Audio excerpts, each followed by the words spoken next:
It's August 21st, 2017 at 0700 hours. At 0520 this morning, an enemy motor rifle battle group, headquartered in a small valley, were shelled and destroyed. Amid the wreckage lie 3 OPFOR HQ vehicles. It's presumed that they may contain intelligence materials that could prove useful. I'm in command of a platoon recon patrol, with the platoon lead, some spotters, Bravo squad, and 2 M240 MMG teams, given the broad layout of the terrain. My recon patrol is to survey the wreckage and the valley around it, checking for survivors, and then move to search the enemy HQ. With or without any intel in hand, we're then to exfiltrate back toward the platoon's primary position before 0745. It's a warm, clear morning over the valley, but heavy thunderstorms loom to the southeast and threaten a messy AO, so we won't loiter. OPFOR is worried about our efforts to snatch their intel, so it seems we've detected light electronic warfare over this valley, which will frustrate and delay some of our communications between units, and any phone calls I make to my off-map mortar team. The AO is very small, which actually presents a challenge. With lots of dynamic terrain and woods, just about every single position overlooking my objective is in accurate rifle range. Not only that, but the objective is at the base of the valley, and there's absolutely no cover on my approach. My platoon inserts along a tree line overlooking the south end of the valley. I suspect any surviving enemy forces, or QRFs, will be set up on the opposing slope overlooking the area, with additional prongs, perhaps recon teams or ambush teams, in the woods on either side. I've begun by setting up my MMGs on either end of the woods upon the hill. My command element will start here, while my spotter team and Bravo squad will start here. I'm going to establish Overwatch and recon the area for the first 3 to 5 minutes, as I'm coming in blind, and OPFOR has had all night to set up, and just shy of 2 hours to prepare for our infantry follow-up to the barrage.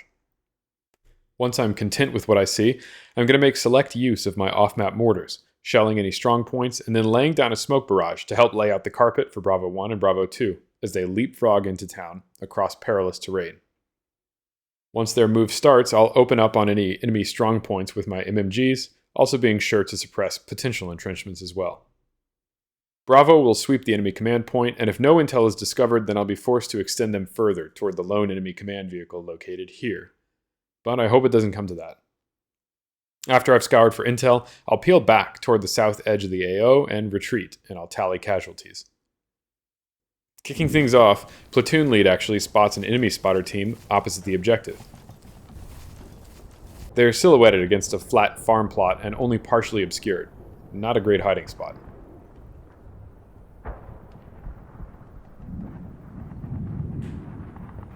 I start to shift Bravo.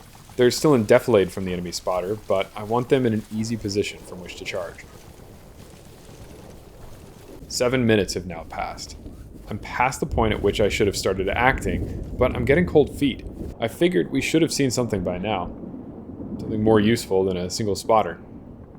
I let an 8-minute pass, hoping Lieutenant Leslie, my forward observer, spots something useful. Nothing.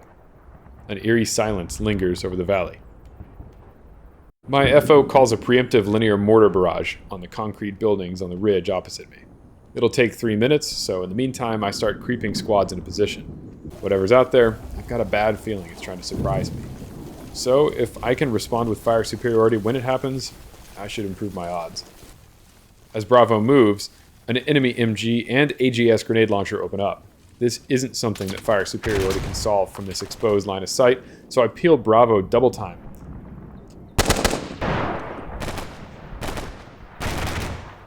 I'm going to have to get my MMGs into position so they can suppress, and after a few rounds hit the concrete compound, I'm going to call emergency fire on the AGS. Air-bursting anti-personnel rounds start coming down across the cluster of buildings, with a few shots landing nice and close to the enemy spotters and enemy MMG. Apparently tired of waiting, my first MMG opens up despite being set to hide, spreading fire across the enemy spotter position and the enemy MG. Learning that my mortars don't actually have smoke on standby, I decide to double down on my airburst bombardment, spreading more rounds across the AGS position, the compound, and an enemy LMG positioned near the road to the west. But the enemy AGS really opens up. My second MMG can't seem to button him, and he rains fire. The dense tree cover shields Bravo and the spotters, with only one of the spotters getting nicked by shrapnel, but Bravo can't wait forever. They pop smoke and prepare to move. The enemy LMG by the road starts to harass my tree line, so a few GPs and some saw fire put their heads down. But the arrival of enemy spotting rounds from an off-map mortar spurred me into gear. While my MMGs focus suppress the AGS in the hill, Bravo breaks through the smoke into a sprint. Without my smoke rounds, I'm not going to bother leapfrogging. This is speed under pressure. Finally, my MMGs silence the AGS once and for all. But OPFOR returns the favor with some airbursting mortars. Platoon lead and his assistant are killed. Their third man is wounded. MMG-2's main gunner is also wounded, and my spotter's buddy is wounded by shrapnel. Bravo, however, makes it to the compound unscathed.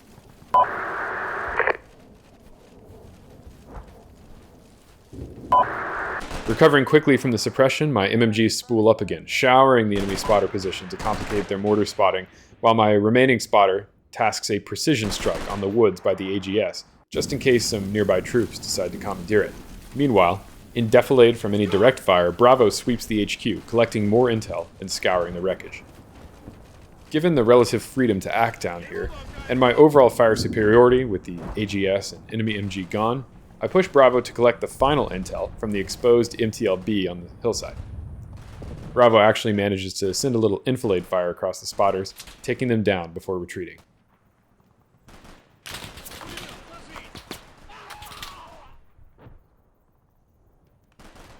Bravo now needs only to pull back up the road, using hedges as cover, so we can exfil.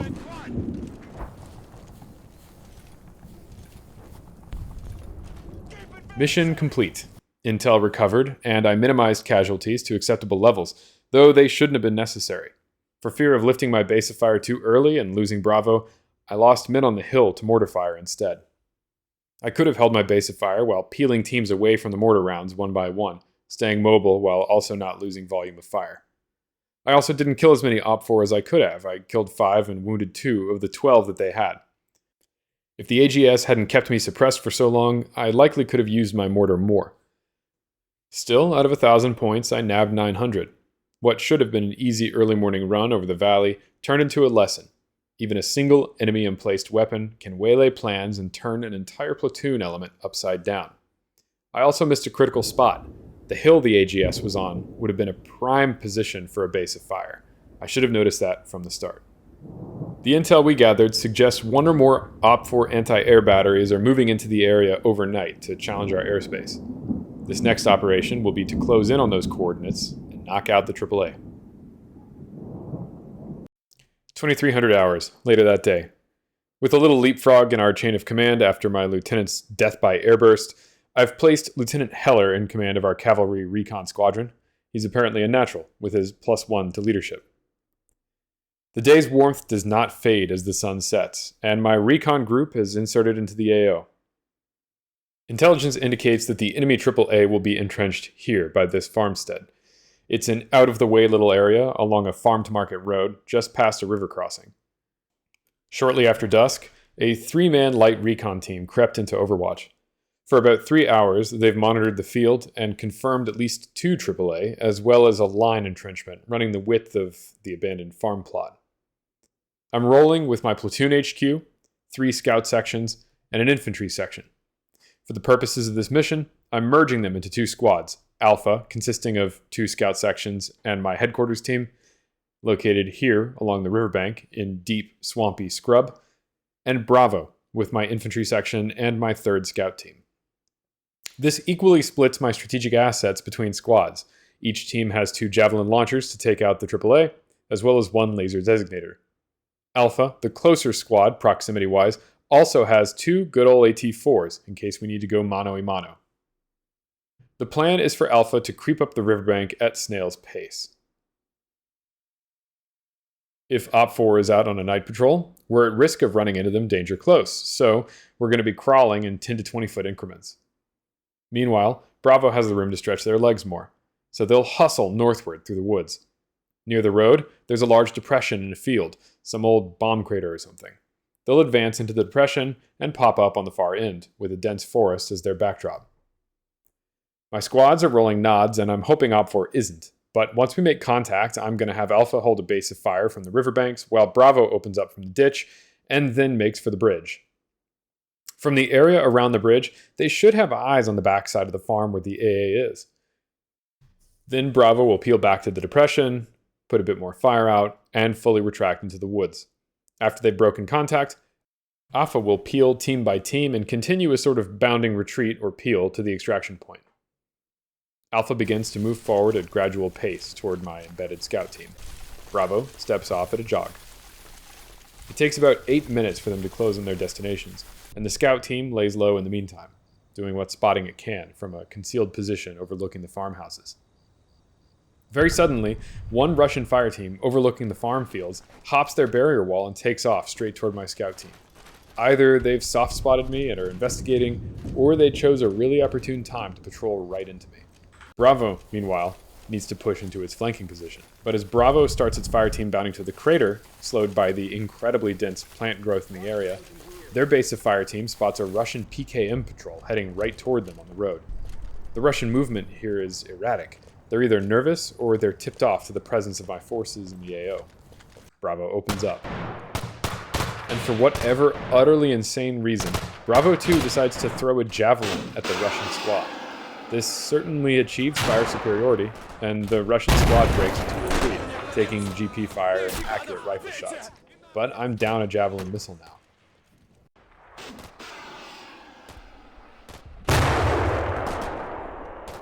At the riverbank, the first Russian patrol is getting close enough to trip over my scout team, so Alpha Lead on the west side of the bank opens up. We've made full contact now. It's up to my speed, my night optics, and my javelins to get this wrapped up quick so that we can extract before any QRF waltzes in. The river patrol pushes forward under fire, and my scout team springs in ambush. From their dense concealment, they rain down on the approaching troops. This shot here really shows how close quarters this engagement is.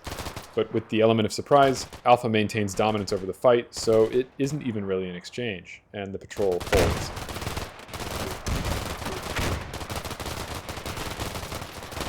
Meanwhile, light suppressing fire from Bravo's base of fire keeps the Russian team pinned, while the assaulting element pushes forward to assault the pinned squad from the side. Bravo 2 creeps up to the lip of the ridge by the road and tosses a frag to flush the enemy patrol out, and in seconds, the road is clear.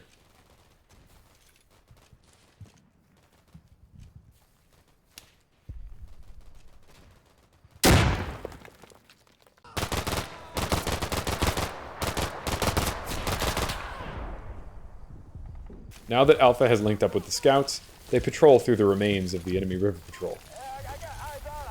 With a little more freedom of movement, they push forward enough to scout the compound. And sure enough, we spot a pair of Strela 10 self-propelled AA targets.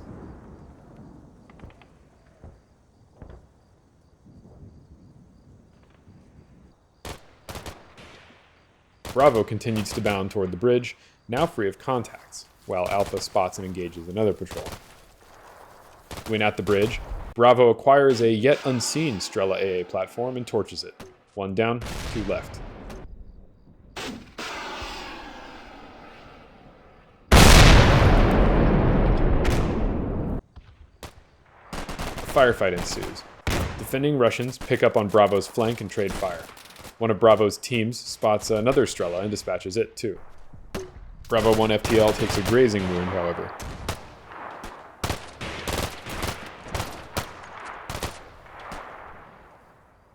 Alpha engages from its position and nails one of the defending troops with a GP dead on.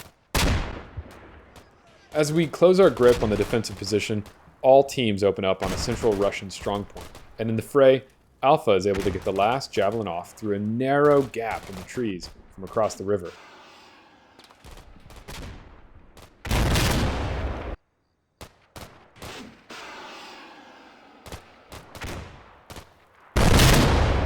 That completes my objective.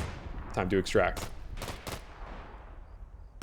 While covering Alpha's retreat from the AO, Bravo's wounded FTL takes a lethal hit.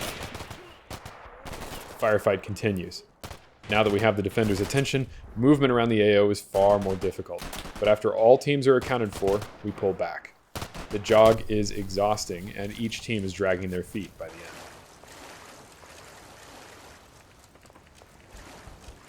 Mission complete. All anti-air platforms are destroyed. Casualties are kept within limits. Unfortunately, it wasn't until the very end that I learned the river crossing was shallow enough to cross on foot, and my efforts to pull troops back across the bridge cost me 2 lives. Someone from Alpha went down while they were retreating. Unnecessary. Had I known that, I would have simply exfiltrated the same way that each team came in and just crossed the river at the end. In the post-game, I saw a BTR-82 with multiple recon teams. Not sure when those arrived, but it seems the enemy got their QRF after all, just a bit too late. Our hit and run was successful, and the airspace is open business for friendly helicopters and planes. This forward recon element of our ACAV group has done its job today.